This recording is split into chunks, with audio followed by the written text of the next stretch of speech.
Hello नमस्ते मेरो साथीहरु कस्तो हुनुहुन्छ सबै सन्चै हुनुहुन्छ होला। मैले काउसती 2 मा नयाँ हार्डी मोटरसाइकल वर्कसप सुरु गर्दैछु। त्यसैले आज 2081 साल 11 को महिना 11 गते ओपनिङ हुँदैछ। मेरा प्यारा साथीभाइहरुलाई आज हार्दिक निमन्त्रण गर्दै हार्डी मोटरसाइकल ओपनिङको आजबाट मैले हजुरहरुलाई जानकारी जनाउँदैछु।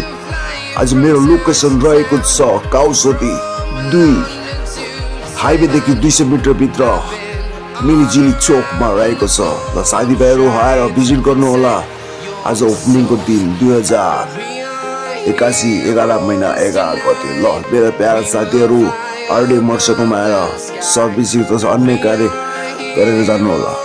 हस् त यही भन्दै गुड बाई।